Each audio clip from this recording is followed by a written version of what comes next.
Have you ever wondered what it takes to build a $5 trillion economy? Is it just about tech startups and stock markets? Or is there something more fundamental, something built of steel and concrete that lays the groundwork for such massive growth? Today, we're journeying to India, a nation undergoing one of the most ambitious transformations in modern history. Forget what you think you know, because we're about to uncover how India is literally building its way to becoming a global economic superpower. This isn't just about politics or headlines. This is about the tangible, the colossal, and the revolutionary. We're talking about an infrastructure blitzkrieg that's connecting every corner of this vast country. Progettos so massive they can be seen from space, and investments so bold they are reshaping the future of global trade. From the Himalayas to the Indian Ocean, a revolution is underway. Roads, railways, airports, and seaports are being constructed at a speed that is nothing short of breathtaking. So what's driving this incredible push? It's a vision called GatiShakti, which translates to strength of speed. This isn't just another government program. It's a national master plan, a digital platform that integrates 16 different ministries. Imagine planning a new highway. In the past, you'd build the road, and then a different department would dig it up for pipes, and another for cables. It was slow and wasteful. Now, with GatiShakti, everyone plans together. The road, the optic fiber cables, the gas pipelines, it's all coordinated from day one. This single move is saving billions of dollars and, more importantly, precious time. Let's talk numbers, because they are staggering.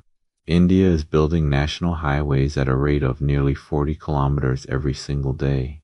That's like building a new road from New York City to Philadelphia every week. The total length of national highways has shot up by over 60% in the last decade. This isn't just about smoother drives. It's about connecting farmers in remote villages to markets in sprawling cities.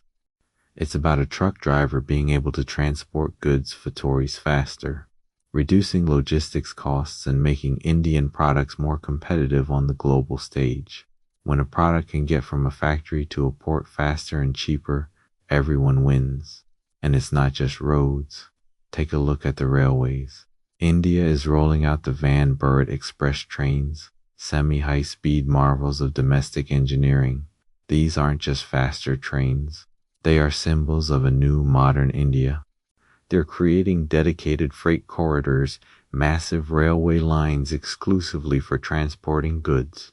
Think of them as superhighways for cargo trains. This initiative is designed to shift a huge volume of freight from the crowded road network to the more efficient rail network, aiming to triple the speed of cargo trains and cut down on emissions. But how do you get these goods to the world? Through world-class ports and airports. India is doubling its port capacity through the Sagarmala program. Old ports are being modernized, and new, deep draft ports are being built to accommodate the largest cargo ships in the world.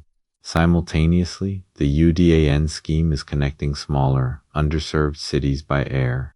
The number of airports has more than doubled in just a few years, bringing air travel to millions for the first time and creating new hubs for business and tourism. It's a holistic approach.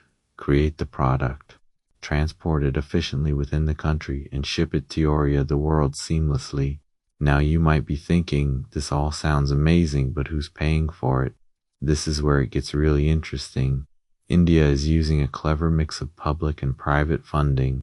The government has laid out a national infrastructure pipeline, a roadmap for nearly 7,000 projects for Tories, a total investment of over $1.4 trillion. To fund this, they are attracting private companies, both domestic and international, through public-private partnerships or PPPs.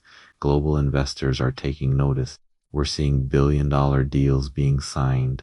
Think of major investment funds from Japan, the UAE, and the United States and the world pouring capital into Indian highways, renewable energy projects, and data centers. Why? Because they see the potential. They see a government committed to reform, a massive domestic market, and a young, dynamic population. These aren't just financial transactions. They are strategic economic partnerships. When a foreign company invests in an Indian toll road, they're not just betting on traffic. They're betting on the growth of the entire Indian economy. This brings us to the big question, the one on everyone's mind. Can India outpace China? For decades, China was the world's infrastructure champion, building cities and transport networks at a speed that stunned the world. But now, as China's growth matures and faces its own set of challenges, many experts are looking at India as the next engine of global growth. Let's be clear, this isn't a simple race. China's economy is still significantly larger. However, the dynamics are shifting. India has what's called a demographic dividend, a younger population compared to China's aging one. This means more workers, more consumers, and more innovators for decades to come. Furthermore, India is a vibrant democracy, which, while sometimes slower in decision-making, offers a level of transparency and stability that many international investors find very attractive. The Make in India initiative, coupled with this infrastructure boom, is creating a powerful combination. As global supply chains look to diversify away from China, a strategy often called China Plus One, India is positioning itself as the most credible alternative. Companies like Apple are already significantly ramping up iPhone production in India. This isn't a coincidence. It's happening because the physical and digital infrastructure is finally in place to support, scale, high-tech manufacturing. So what does the future hold? The goal of a $5 trillion economy is no longer a distant dream. It's a target that seems increasingly within reach.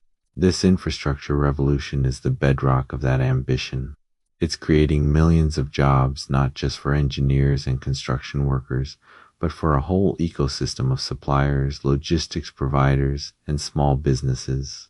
It's improving the ease of doing business and, crucially, the quality of life for hundreds of millions of people. The journey is far from over. There will be challenges, delays, and debates, but the momentum is undeniable. The concrete being poured, the tracks being laid, and the fiber optic cables being connected are all weaving a new story for India's story of ambition, speed, and unstoppable growth. This isn't just about building roads and bridges. It's about building a nation's belief in its own future. The rise of India is one of the most significant economic stories of our time, and its foundation is quite literally being built before our very eyes. What do you think? Can this infrastructure push truly make India the next global economic powerhouse? Let me know your thoughts in the comments below. Thank you so much for joining me on this deep dive. If you found this journey insightful, please hit that like button and don't forget to subscribe and turn on notifications so you don't miss our next exploration. We'll see you in the next video.